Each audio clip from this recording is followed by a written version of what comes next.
My name is Allison Walker, and at 34, I never imagined opening my door to find my estranged parents standing there after 10 years of silence.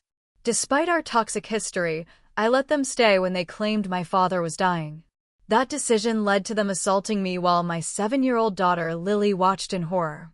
What they didn't realize was that I'd been documenting everything, waiting for the perfect moment to expose their true nature. Before I dive deeper into this story, let me know where you're watching from in the comments below, and don't forget to subscribe to hear more stories about reclaiming power from toxic relationships. Growing up in Mapleton, a picture-perfect town in rural Ohio, my childhood looked idyllic from the outside. Our white colonial house with blue shutters sat on a tree-lined street where neighbors waved as they drove past. My mother Karen, with her perfectly highlighted blonde hair and manicured nails, served on every community committee. My father James, a respected accountant at the town's largest firm, coached Little League and attended every church function. We were the family others aspired to be, at least. That's what everyone thought. Behind our front door, reality was drastically different. My mother's obsession with appearances extended far beyond her own carefully curated image. From the age of 5, I remember her scrutinizing every aspect of my existence. My hair was never quite right, too frizzy, too flat, too childish. My clothes, despite being meticulously selected by her, somehow always disappointed once they were on my body. "Allison, you'd be so pretty if you just tried harder," became her daily mantra, whispered harshly as she yanked a brush through my hair before school. My father's presence brought a different kind of tension into our home. While my mother's abuse was constant and calculated, his emerged like sudden summer storms, unpredictable and violent. His drinking started after dinner, one whiskey becoming 3, becoming a half-empty bottle. Some nights he'd simply fall asleep in his recliner. Other nights, the smallest infraction, a glass left on the counter, homework spread across the dining table, would trigger explosive rage. "You're living in my house, under my roof," he would shout, face reddening as spittle flew from his mouth. "You think you're so smart, but you're nothing without us." Nothing. Physical punishment was rare but impactful, a grab of the arm that left fingerprint bruises, a shove against the wall when I talked back, a slap that was always followed by, "Look what you made me do." My mother never intervened. Instead, she'd silently clean up whatever had been broken, then lecture me about setting him off. In her world, his behavior was my responsibility, my failure. School became my sanctuary. I threw myself into academics, joining every club that would keep me away from home until evening. My teachers praised my intelligence and dedication, never suspecting it was survival rather than ambition driving me. By junior year, I had the highest GPA in my class, and college recruiters began reaching out. When Northwestern University offered me a full academic scholarship, I kept it secret for weeks, knowing my parents would try to prevent me from leaving. They had always made it clear that my role was to stay in Mapleton, marry someone suitable, and continue the family legacy of community perfection. I waited until the deposit deadline approached before telling them over dinner one night in April. "That's impossible," my mother said immediately, setting down her fork with practiced precision. "You can't possibly live alone.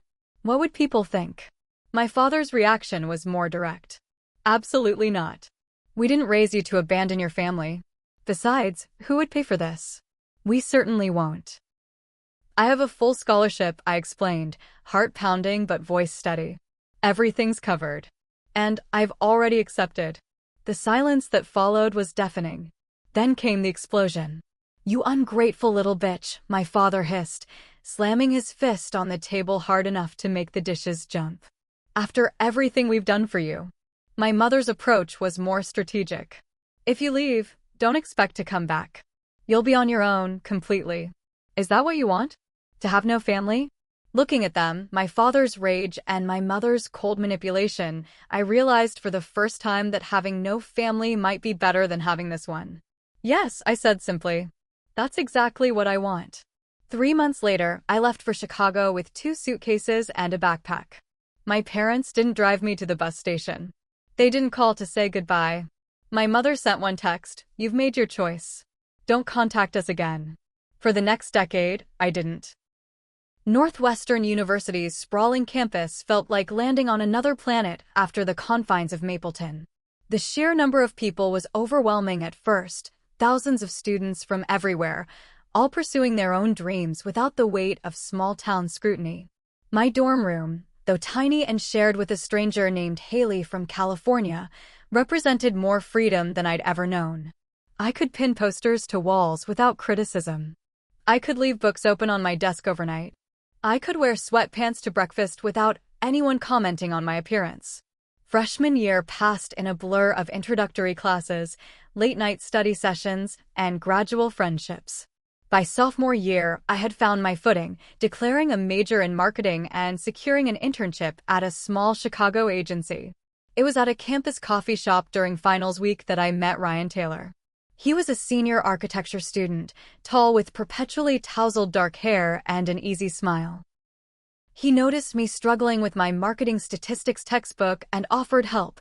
He'd taken the same course 2 years earlier. What began as a study session evolved into a 6-hour conversation. By the time the cafe closed, I felt like I'd known him forever. Ryan was everything my family wasn't: warm, supportive, genuinely interested in my thoughts and feelings. Our relationship progressed quickly. By graduation, we were talking about marriage, and 6 months later, we stood before a judge at Chicago's City Hall, exchanging simple gold bands and promises. My career took off surprisingly fast. The agency where I'd interned hired me full-time, and my ability to work relentlessly, a skill honed through years of trying to earn my parents' impossible approval, led to quick promotions. Ryan joined a respected architectural firm, and together, we created the stable, loving home I'd always craved. When I discovered I was pregnant 3 years into our marriage, it felt like the ultimate confirmation that I'd successfully escaped my past. Ryan painted the nursery yellow, built a crib by hand, and talked to my growing belly every night. We named her Lily because I'd always loved how lilies grew tall and strong from even the muddiest water. The first few months after Lily's birth were everything I dreamed motherhood could be. Exhausting, yes, but filled with a love so powerful it sometimes brought me to tears. I took extended leave from work, treasuring every tiny milestone: first smile, first laugh, first time she grabbed my finger with her entire tiny hand. It was around Lily's 6-month mark that I began noticing subtle changes in Ryan. Small criticisms about the house not being clean enough despite my caring for an infant all day. Comments about my appearance, how other moms seemed to bounce back faster. Questions about every purchase I made, no matter how small. Do you really need another baby outfit? She'll outgrow it in a month. The house is a mess, Allison. What exactly do you do all day? Maybe you should try that diet your friend mentioned. The comments were so familiar they triggered childhood memories, but I dismissed them. Ryan was stressed about a major project. It would pass. Instead, it escalated. My postpartum depression, which I'd been quietly battling, became a weapon in his arsenal.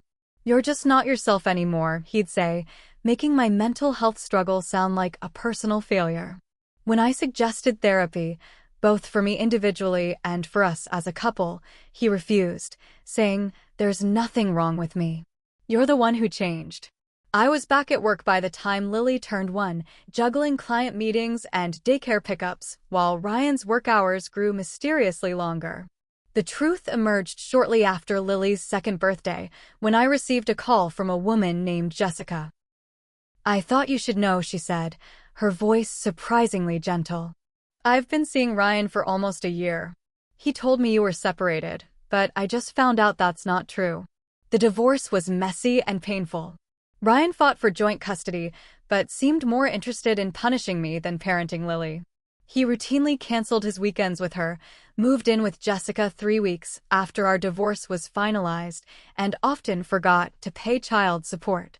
Suddenly, at 31, I was a single mother with a demanding career, a heartbroken toddler, and financial strain I hadn't anticipated. The agency where I worked was understanding at first, but as client meetings were missed due to daycare emergencies and pediatrician appointments, their patience wore thin. 8 months after my divorce, I was called into my director's office and gently let go.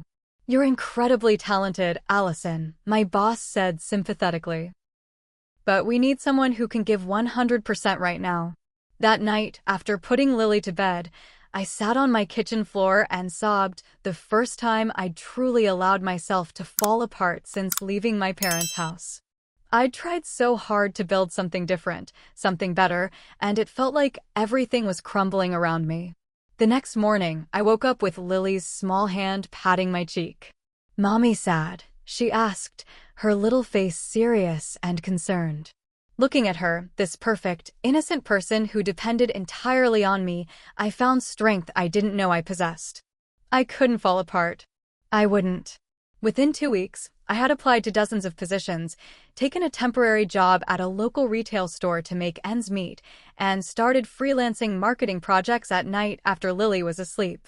3 months later, I accepted a position at a smaller firm with more flexible hours, though significantly less pay.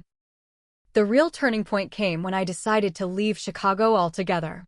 The city held too many memories, was too expensive for a single-income household, and offered no support system beyond paid childcare. After researching family-friendly cities with lower costs of living and strong job markets, I settled on Minneapolis. The move was terrifying but necessary. I found a modest 2-bedroom apartment in a good school district, transferred to my company's Minneapolis office, with a slight pay cut, and started over again.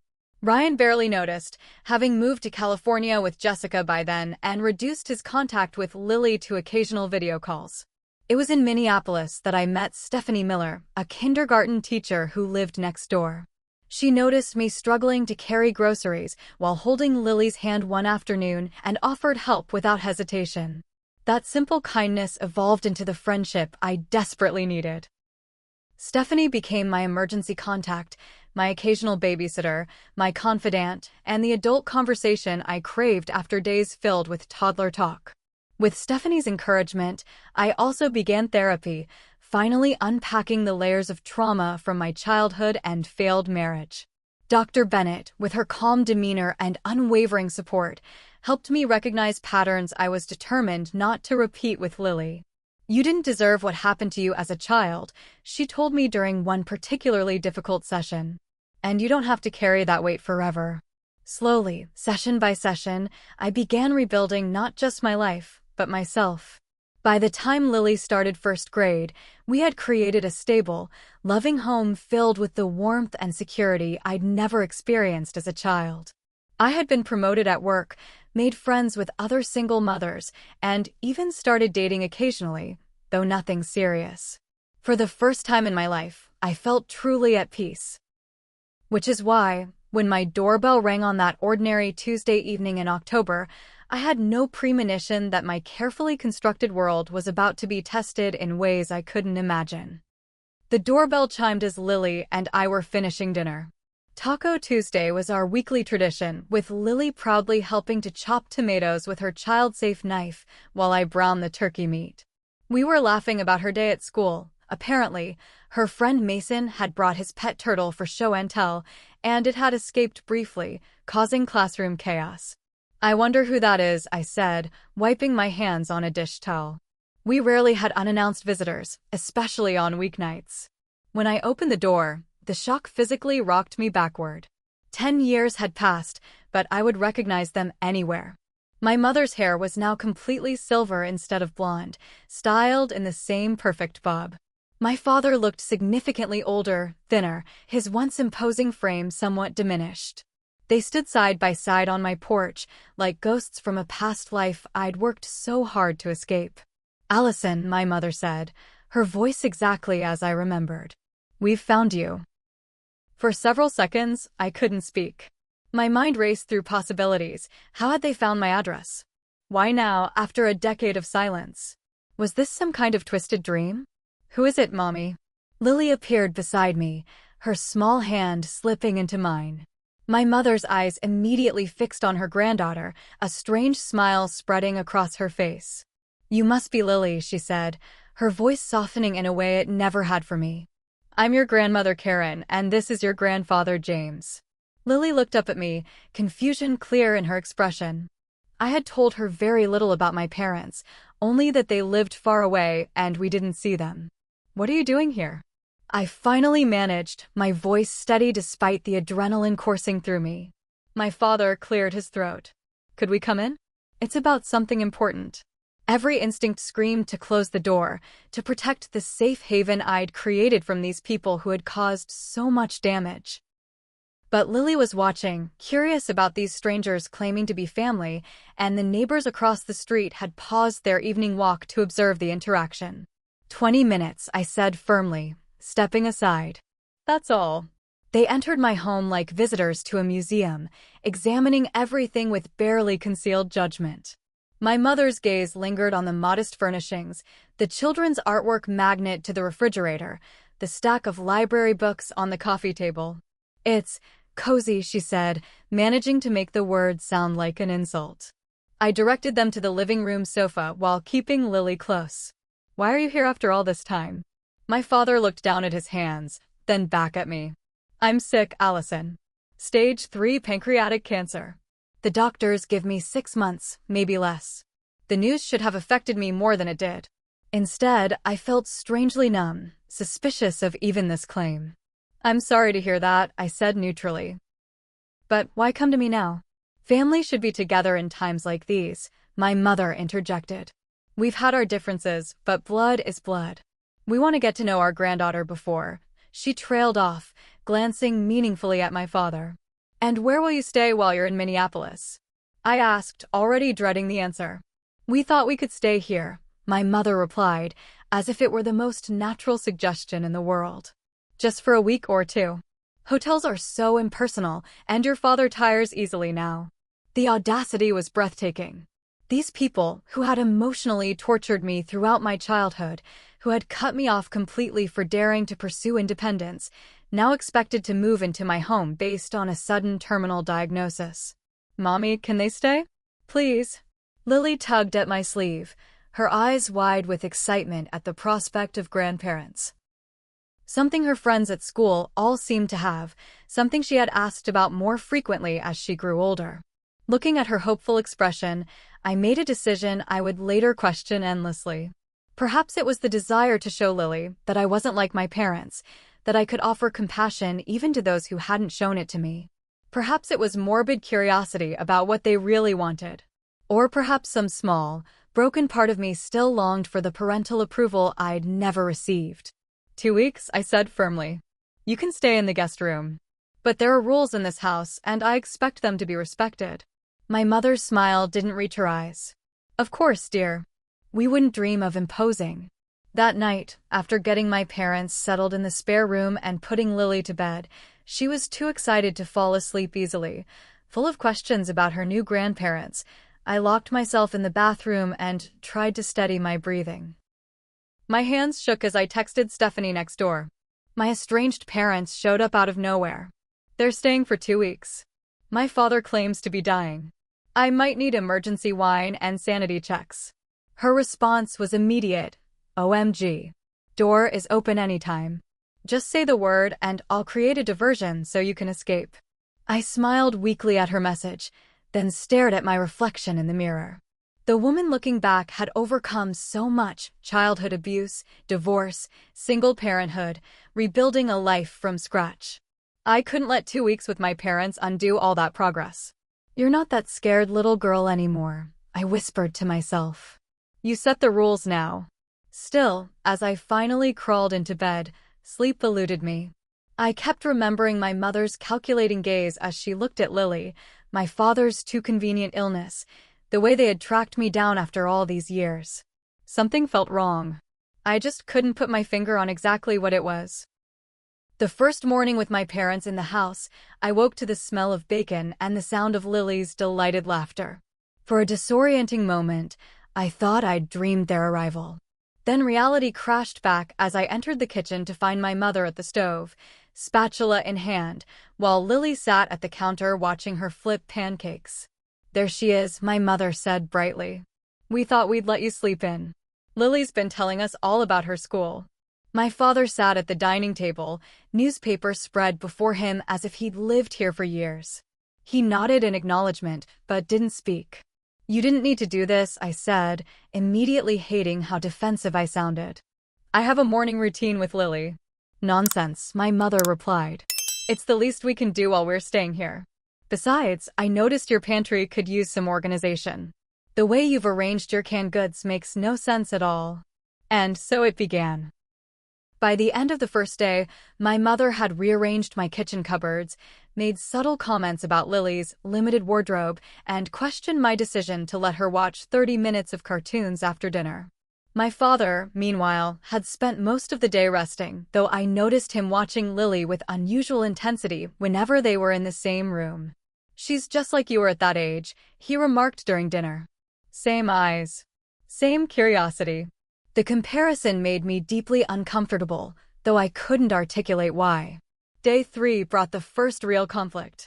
I returned from work to find my mother had taken Lily shopping without asking my permission. They walked in as I was frantically calling Lily's after-school program, terrified when I'd arrived to find her already picked up. Where have you been? I demanded, relief quickly morphing into anger. The school said her grandmother picked her up. You can't just take her without telling me. My mother looked genuinely surprised by my reaction. We just want to get her some proper clothes. The things in her closet are so ordinary. And she's your father's granddaughter. She should have nice things. That's not the point, I said, struggling to keep my voice level for Lily's sake. You don't take her anywhere without my explicit permission. Ever. Later, after Lily was asleep, I established clear boundaries. No picking her up from school without prior arrangement.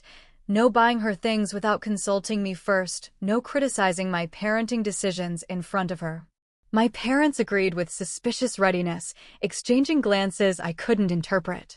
The following days fell into an uneasy pattern. I would go to work, anxiety gnawing at me all day, then return to find some new small invasion. My mother had tidied my bedroom. My father had been teaching Lily card games I didn't approve of. They had answered my phone and taken messages without telling me. Work began to suffer as my attention fractured.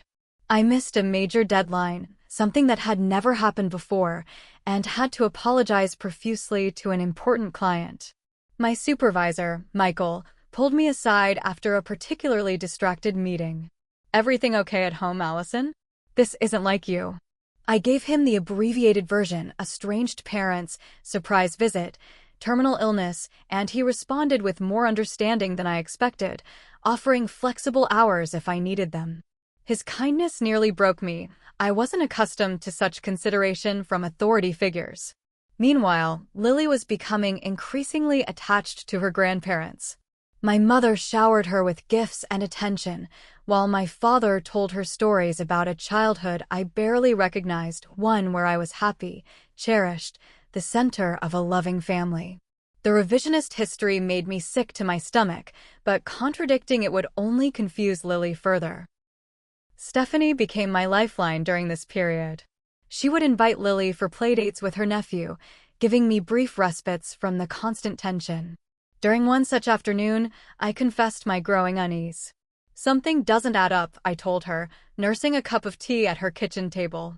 They're too interested in Lily, too quick to undermine my authority with her. And my father doesn't act like someone with stage 3 cancer.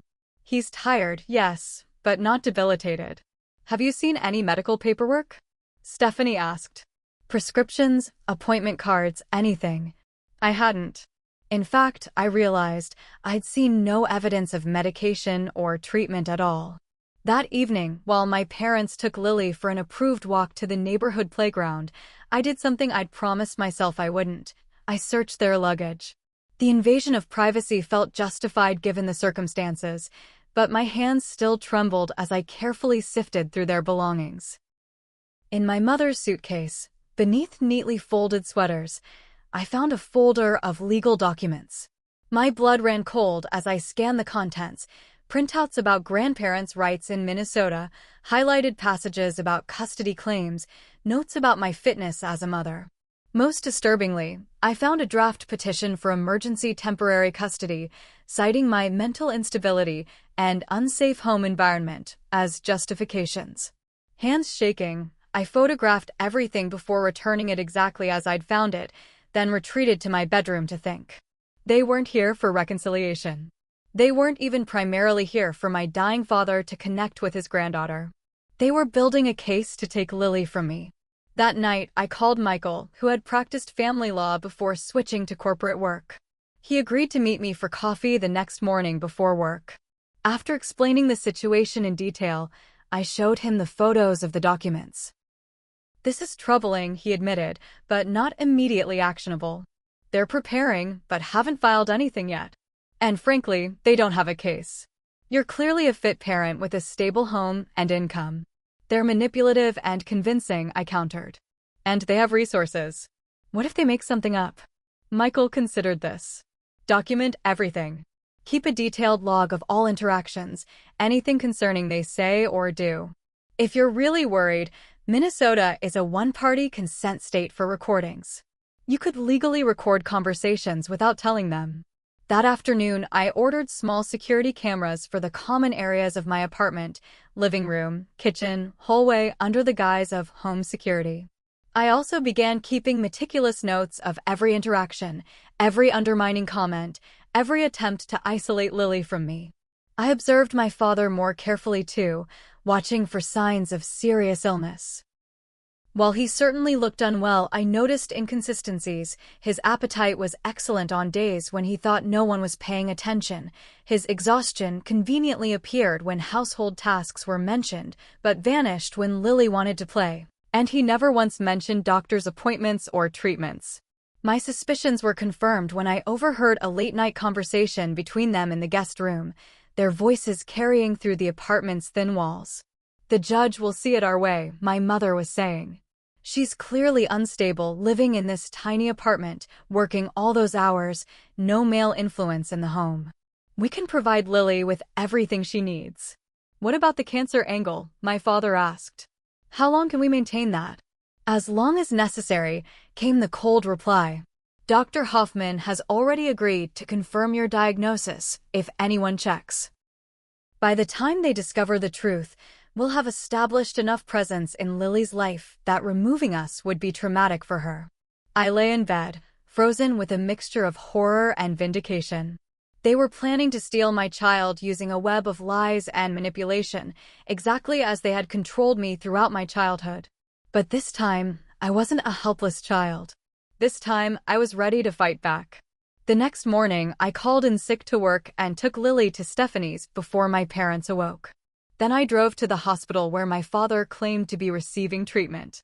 With a story about needing to coordinate insurance information for my father, James Walker, I managed to confirm what I already suspected. He had been diagnosed with stage 1 pancreatic cancer 6 months earlier, had undergone successful surgery, and was considered in remission with an excellent prognosis. Nothing like the terminal diagnosis he had presented to me. Armed with this knowledge and growing documentation of their true intentions, I began formulating a plan. I would not confront them immediately. That would only force them to accelerate their timeline or change tactics. Instead, I would play along, appear to be lowering my guard, while systematically building an irrefutable case against them. What they didn't realize was that in trying to destroy me, they had given me the perfect opportunity to free myself from their influence forever. All I needed was for them to show their true colors in a way that couldn't be denied or manipulated, and I knew, with growing certainty, that they eventually would. By the beginning of week 3, the atmosphere in my apartment had become unbearably tense. My parents had extended their 2-week stay without discussion, simply announcing one evening that they'd be able to stay another week or 2, as if they were doing me a favor. I didn't protest, knowing it would only accelerate whatever they were planning. Instead, I continued gathering evidence. The security cameras had captured dozens of concerning moments. My mother telling Lily that your mommy works too much because she doesn't want to be with you. My father coaching her to say she felt scared when I was upset.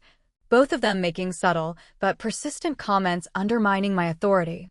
I had been strategic about my responses, showing just enough backbone to seem normal, but appearing increasingly stressed and overwhelmed, giving them the narrative they wanted while protecting Lily as much as possible. At night, after everyone was asleep, I would download the day's footage, add to my documentation, and forward everything to Michael and a secure email account only I could access. The breaking point came on Thursday afternoon.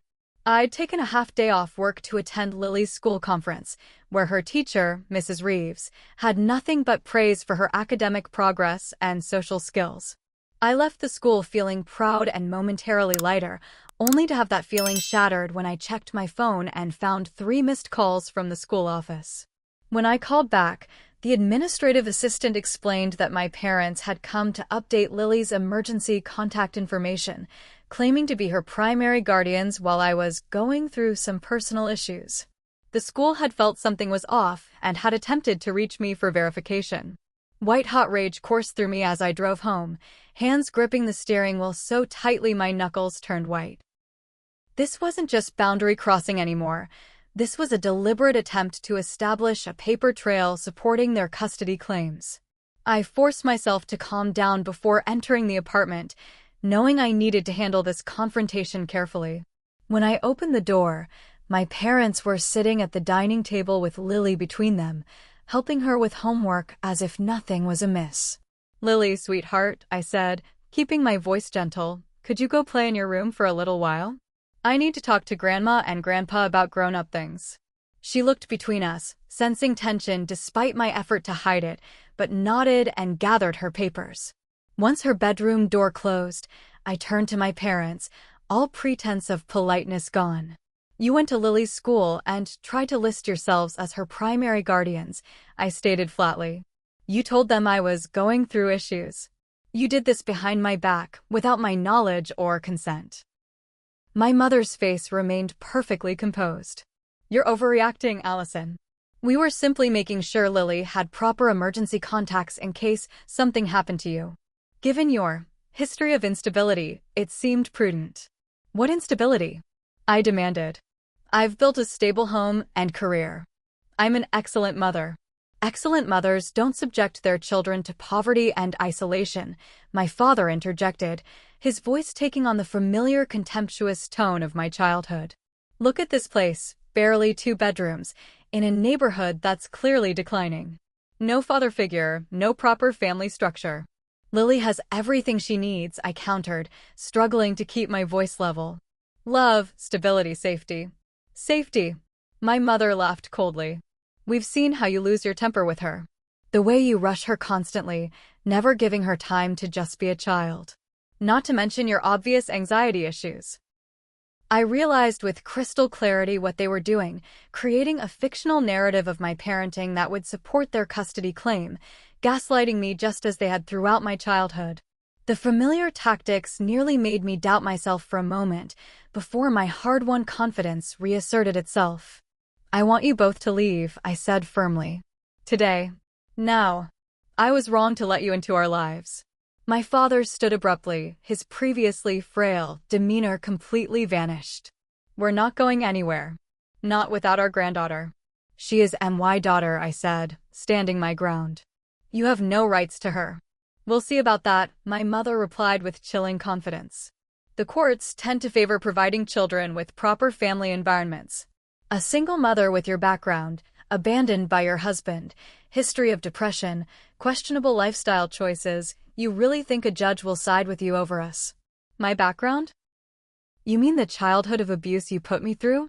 The trauma I've spent years in therapy processing?" "Abuse?" My father's voice rose dangerously. "We gave you everything. Education, opportunities, discipline when you needed it. And this is how you repay us?" "With vicious lies." He took a step toward me, fists clenched at his sides. I stood my ground, though my heart hammered in my chest. "They're not lies," I said quietly. "You know exactly what you did to me." What happened next occurred so quickly I barely had time to react. My father lunged forward, his hand closing around my throat, shoving me backward against the wall. The back of my head hit the plaster with a sickening thud as he leaned in, his face contorted with rage. "You ungrateful little bitch," he snarled, spittle flying from his mouth. "You were never worth the trouble." I clawed at his hand, struggling to breathe, as my mother watched impassively from a few feet away. Just as black spots began dancing at the edges of my vision, a small voice cut through the chaos. "Stop hurting my mommy." Lily stood in the hallway, her face pale with terror, eyes wide as she witnessed her grandfather's hand around my throat, her grandmother doing nothing to intervene. My father released me immediately, stumbling backward as if burned. I slid down the wall, gasping for air, my only thought to reach Lily and shield her from what was happening. "Sweetheart," my mother said, her voice instantly transforming into sugary sweetness as she moved toward Lily. "It's not what it looks like. Grandpa and Mommy were just having a disagreement. Sometimes grown-ups get too excited when they talk." Lily backed away from her, tears streaming down her face. "You're hurting my mom. You're bad people." I managed to get to my feet, throat burning, and move to Lily, pulling her against me protectively. "It's okay, baby," I whispered, though nothing about this situation was remotely okay. "See what you've done," my mother hissed at me. "You've turned her against us with your poisonous attitude." "Get out," I repeated, my voice raspy but firm. "Get out now, or I'm calling the police." "And tell them what?" My father sneered, though I noticed he kept his distance now. "Your word against ours. Who do you think they'll believe? The respected grandparents concerned about their granddaughter, or the unstable single mother making wild accusations?" Despite the throbbing pain in my head and throat, I felt strangely calm. "I don't need them to take my word for it," I said, gesturing toward the discreet camera mounted in the corner of the living room ceiling. "Everything that just happened is recorded, including you assaulting me while my mother watched." The blood drained from both their faces as they registered the implication. For the first time in my life, I saw something I'd never witnessed in either of them: fear. "You're bluffing," my father said, but his voice lacked conviction. "Try me," I challenged. "Now get your things and get out of my home. You have 30 minutes before I call the police and show them exactly what kind of people you really are." They retreated to the guest room, whispering furiously to each other. I took Lily to her room, doing my best to comfort her while keeping one eye on the security app on my phone, watching their movements. "Are you okay, Mommy?" she asked, her small hand touching the red marks forming on my neck. "I'm going to be fine," I assured her, fighting back tears. Sometimes people we think should love us don't know how to do it properly. But that doesn't mean we did anything wrong. After putting Lily to bed with extra stories and reassurances, I returned to the living room just as my parents emerged with their hastily packed luggage. "This isn't over," my mother warned as they headed for the door. "You've always been dramatic, making mountains out of molehills. No one will believe that recording shows anything but a family disagreement." "Then you have nothing to worry about," I replied calmly. "I'm sure the judge will see it exactly as you do." After they left, I double-locked the door, then sank to the floor, allowing myself 5 minutes of silent tears before pulling myself together. My throat ached, both from the physical assault and from holding back sobs I didn't want Lily to hear. When I could breathe normally again, I retrieved my phone and watched the footage from the living room camera. Every moment was there in high definition: my calm request for them to leave, my father's violent reaction, my mother's complete failure to intervene, their attempts to gaslight both me and Lily afterward. I forwarded the footage to Michael with a simple message: "It happened." They showed their true colors. "What's our next step?" Then I sent a text to Stephanie: "They're gone. Plan B starts tomorrow." What my parents didn't understand, what they had never understood, was that the frightened, compliant daughter they remembered no longer existed. In her place stood a woman who had survived their abuse, rebuilt her life from nothing, and would do absolutely anything to protect her child. They had taught me many lessons growing up, most of them painful. But perhaps the most valuable was one they never intended: how to recognize manipulation, how to document abuse, and how to patiently wait for the perfect moment to expose it. That night, as I checked on sleeping Lily one last time, I made her a silent promise. The cycle of abuse that had defined my childhood would end with me. My parents would never hurt either of us again. The morning after the assault, I woke before dawn, my throat bruised and sore, but my mind crystal clear. For years, I'd feared a confrontation with my parents, imagining I would crumble back into the frightened child I once was. Instead, their attack had crystallized something in me, a cold, precise determination that left no room for doubt or hesitation. I moved quietly through my morning routine, applying concealer to the bruises on my neck before Lily woke up. When she emerged from her bedroom, sleepy-eyed and concerned, I greeted her with a reassuring smile. "Are the bad grandparents gone?" she asked immediately, her small face serious. "Yes, sweetheart, I promised. They won't be coming back. And today, you get to have a special sleepover at Stephanie's house with Connor. Doesn't that sound fun?" Her face lit up at the mention of Stephanie's nephew, her favorite playmate, though she still seemed hesitant. "Will you be okay alone?" The question nearly broke me. My 7-year-old worried about my safety rather than her own. "I'll be perfectly fine," I assured her. "Mommy just has some grown-up things to take care of." After dropping Lily off with Stephanie, who squeezed my hand supportively and promised to keep her occupied and happy, I drove directly to Amanda Parker's law office. Amanda specialized in family law and had been highly recommended by Michael. I'd made an emergency appointment the night before, and she was waiting when I arrived, her office still quiet in the early morning hours. I showed her everything: the security footage, my detailed logs of my parents' behavior, the photographs of the custody documents I'd found in their luggage, medical records confirming my father's cancer was in remission rather than terminal. "This is one of the most clear-cut cases of attempted custodial interference I've seen," Amanda said, her expression grave as she reviewed the evidence. "And the assault is unambiguous. We need to move quickly, though. They'll be preparing their own narrative." We spent the next 2 hours outlining a comprehensive strategy. First, a police report documenting the assault, with the video evidence submitted. Second, an emergency restraining order protecting both Lily and me. Third, a preemptive legal filing addressing any potential custody claims my parents might make. "What about their accusations?" I asked. "They'll claim I'm unstable, that I've turned Lily against them." Amanda's smile was sharp. "Let them try.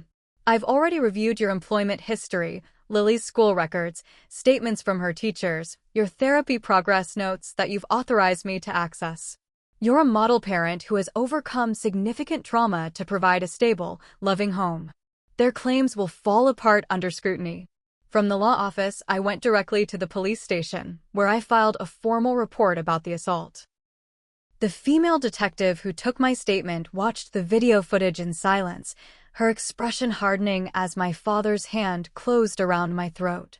"You're lucky you had this recording," she told me frankly. "Without it, these cases often become he said, she said situations. With it, we have clear evidence of assault." By noon, the initial legal groundwork was laid. I sat in my car outside the police station, checking items off my mental list before moving to the next phase. My phone buzzed with a text from Michael. "Court clerk confirmed restraining order is being processed. Should be official by end of day." Phase 2 required a different kind of preparation. I drove to a coffee shop across town, one my parents wouldn't know about, and opened my laptop. For the next hour, I methodically tracked down contact information for key people from my hometown. My parents' pastor at First Presbyterian, the head of the hospital auxiliary board my mother had chaired, my father's business partners. I had avoided all connection to Mapleton for a decade, but social media made it surprisingly easy to identify who still held influence in my parents' circles. I crafted careful messages to each person, not mentioning the assault directly but expressing concern about my parents, increasingly erratic behavior, and concerning health situations. I suggested that my father's cancer diagnosis might be affecting his mental state and that friends might want to check on them both. The seeds of doubt planted, I moved on to phase 3. Using a secure email address created solely for this purpose, I sent select clips of the security footage, nothing showing Lily, but clear evidence of the assault, to 3 people: my father's medical partner at the accounting firm, the church elder who had known my parents for 30 years, and my mother's closest friend. The accompanying message was simple: "I'm sharing this privately out of concern for my parents' well-being. This behavior is completely out of character and suggests serious psychological issues that may require intervention. I fear publicizing this would damage their standing in the community irreparably, but as people who care about them, you deserve to know." It was manipulative, framing my actions as concern rather than revenge, but I had learned from masters. These carefully selected individuals would ensure the information spread throughout their social circles while giving me plausible deniability about publicly shaming my parents. By mid-afternoon, Phase 4 was ready. I had confirmed with Dr. Hoffman's office, using the medical authorization form my parents had falsified, ironically, their own deception now working against them, that my father's cancer was indeed in remission, with an excellent prognosis following his surgery 6 months earlier. The final phase of my plan was the most direct. I reserved a table at Bellissimo, an upscale Italian restaurant downtown, and sent my parents a text message. I've had time to calm down and think. For Lily's sake, I'd like to discuss a visitation arrangement that could work for everyone. Dinner tonight at Bellissimo, 7 p.m. Just adults. The response came quickly. We're glad you're being reasonable. We'll be there. I knew they would interpret my message as capitulation, as fear. They would come expecting to press their advantage, perhaps even with their lawyer in tow. They certainly wouldn't expect what I had planned. I spent the remainder of the afternoon preparing myself mentally and emotionally. I reviewed my documentation once more, confirmed the restraining order had been officially filed, and changed into a high-necked blouse that concealed the bruises on my throat. The concealment wasn't for my parents' benefit, but for the other diners who would witness what was about to unfold. At precisely 6:55 p.m., I walked into Bellissimo, nodding to the manager with whom I'd spoken earlier. He directed me to a table in the center of the main dining room, not the private corner table my parents would have expected. I wanted witnesses. They arrived at 7:05, my mother in an expensive navy dress, my father looking remarkably healthy for someone who had claimed to be dying just weeks earlier. Their expressions shifted from smug confidence to confusion when they saw the table placement, but they sat down across from me nonetheless. "Thank you for meeting us," my mother began, her voice carrying that familiar, condescending tone. "We're glad you've decided to be reasonable about." Before we begin, I interrupted smoothly, I want to be completely transparent about this conversation. I placed my phone on the table, screen showing that it was recording. I'll be documenting everything we discuss here. My father's face darkened. That's not necessary. We're family. Family doesn't assault family, I replied, my voice steady. Family doesn't lie about terminal cancer to manipulate their way into someone's home. Family doesn't try to steal a child from her mother. Lower your voice, my mother hissed, glancing around at nearby tables. People will hear you. That's the idea, I said calmly. I'm done with secrets and lies. So here's what's going to happen. You're both going to leave Minneapolis tonight. You will never contact Lily or me again. You will withdraw any and all custody filings you've prepared. My father leaned forward, attempting intimidation. Or what? You'll embarrass yourself with wild accusations? No one will believe you. I smiled then, feeling strangely powerful. They already do. I turned my phone screen toward them, showing the email confirmations from the police department, the court clerk, and Amanda Parker. As of 4 o'clock today, you are both subject to a restraining order forbidding contact with Lily or me. The assault has been reported to the police with video evidence. Dr. Hoffman has confirmed that your cancer is in remission, not terminal. And right now, your friends in Mapleton are watching footage of you assaulting your daughter while your wife stood by and did nothing. The blood drained from their faces simultaneously. My mother recovered first, her voice dropping to a dangerous whisper. You vindictive little. Careful, I cautioned. Threats won't help your situation. In fact, the officers waiting outside would be very interested to hear them. On cue, 2 uniformed police officers appeared at the restaurant entrance, visible through the front windows. I had arranged for them to serve the official restraining order at my signal. You've destroyed our reputation, my father growled, his hands clenching into fists on the table. No, I corrected him. You did that yourselves. I simply exposed the truth you've hidden for decades. I stood up, gathering my purse and phone. The officers will now serve you with the restraining order. You have 24 hours to leave Minneapolis or face arrest for violation. Any attempt to contact Lily's school will result in immediate legal action. Any custody filing will be met with countersuits for defamation and emotional distress, with the assault video as Exhibit A. My mother's perfect composure finally cracked, tears streaming down her face, not from remorse, I knew, but from humiliation and thwarted plans. "We only wanted what was best for Lily," she insisted, her voice breaking. "No," I said firmly. "You wanted to control me through her, just as you tried to control me my entire childhood. But I'm not that frightened little girl anymore, and Lily will never be used as a weapon in your games." I signaled to the officers, who approached the table with official paperwork. As they began explaining the terms of the restraining order, I walked away without looking back, feeling lighter with each step. Outside in the cool evening air, I took my first truly free breath in weeks. My phone buzzed with a text from Stephanie. "Lily's asking when you're coming to join the sleepover. She saved you pizza." The simple normality of it, pizza, a sleepover, my daughter waiting for me, brought unexpected tears to my eyes.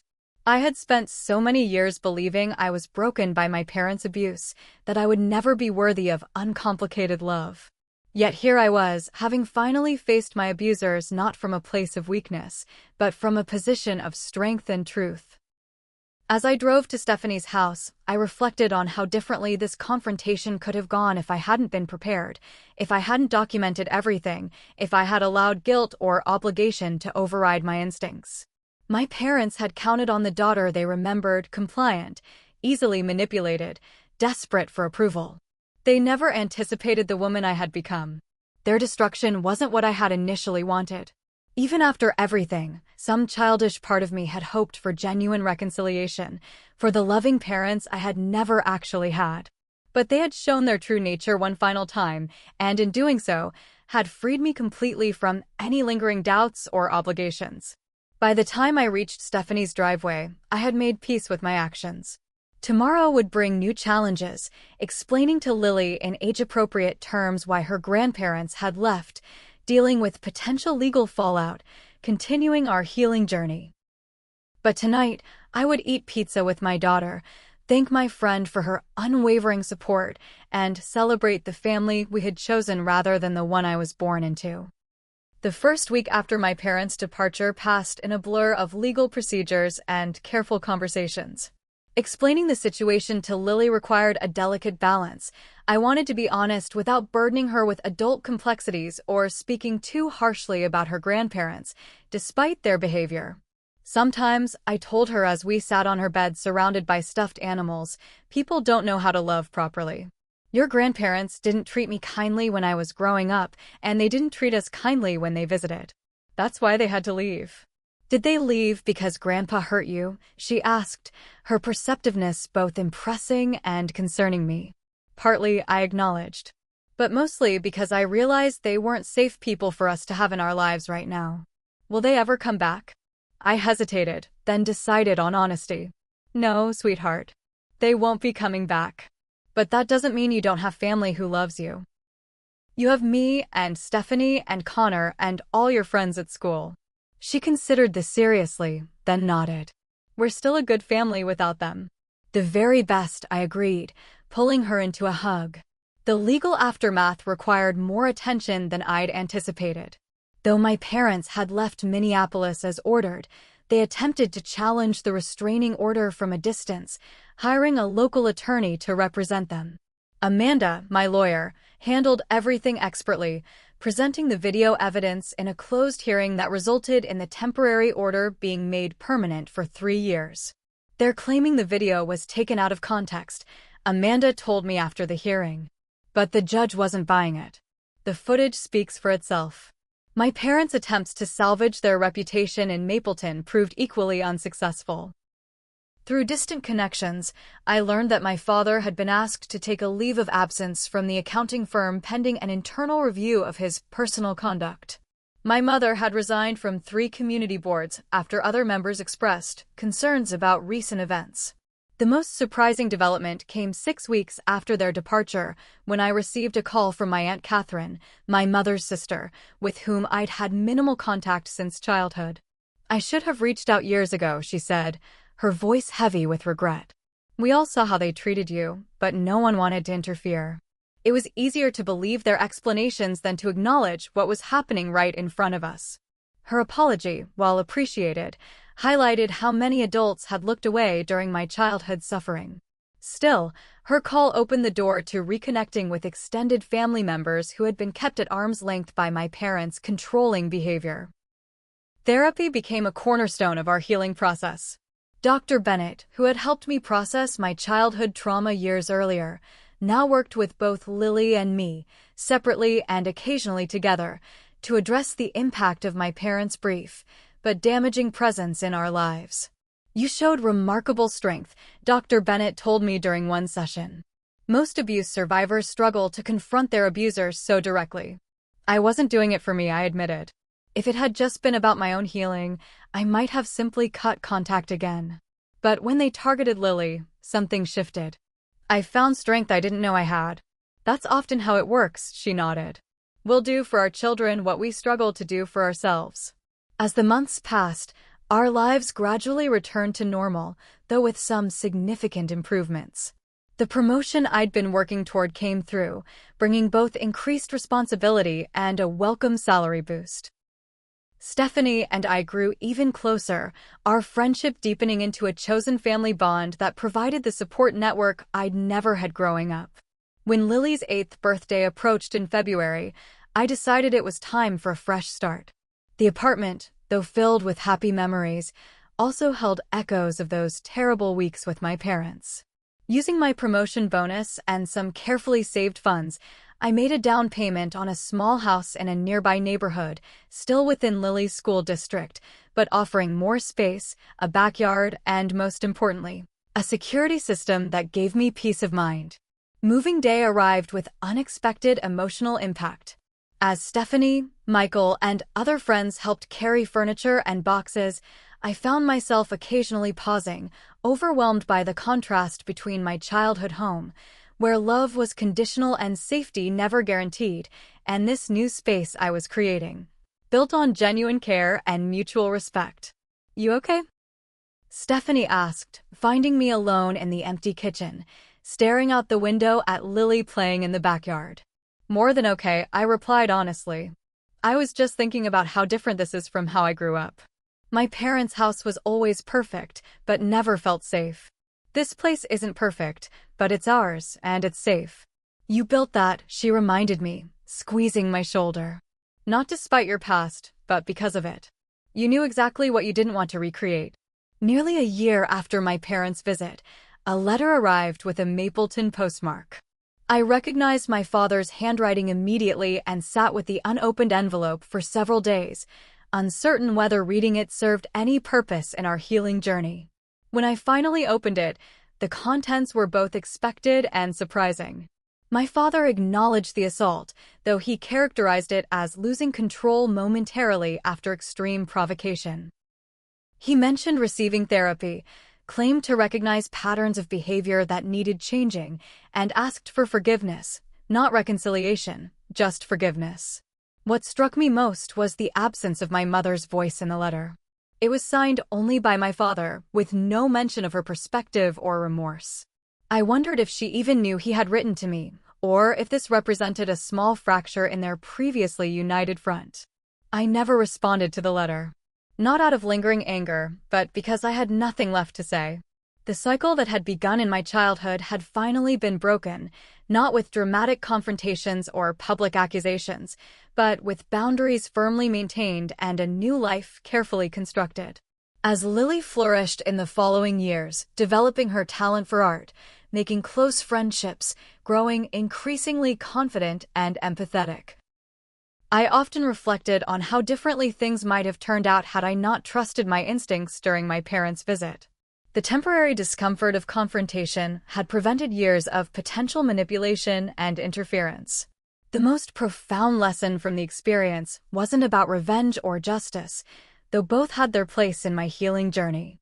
Rather, it was about the power of truth, how bringing abusive behavior into the light strips it of its power, how documentation provides protection when words alone might be dismissed, how speaking up can break generational patterns of harm. 5 years after that fateful October when my parents showed up on my doorstep, Lily and I have created traditions and memories that have long since overshadowed those difficult weeks. Our home is filled with laughter, honest conversations, and the kind of unconditional love I once believed myself incapable of giving or receiving. I sometimes wonder if my parents ever truly understood what they lost through their actions, not just access to their granddaughter, but the opportunity to experience genuine connection based on mutual respect rather than control. I hope, for their sake, that they found some measure of insight and peace. But my own healing no longer depends on their growth or understanding. For those of you watching who might recognize elements of your own story in mine, please know that breaking the cycle is possible. Document everything. Trust your instincts. Seek support from professionals and true friends. Protect your boundaries fiercely. The path isn't easy, but the freedom waiting on the other side is worth every difficult step. If my story has resonated with you in any way, I'd love to hear your thoughts in the comments below. Have you ever had to establish firm boundaries with family members? How did you explain complex family dynamics to your children? Please like and subscribe if you found value in this sharing, and consider passing this video along to someone who might need to hear that they're not alone in their journey. Thank you for witnessing my story. Remember, the family we create through love and choice can be stronger than the family we're born into. Stay safe, stay strong, and know that healing is always possible.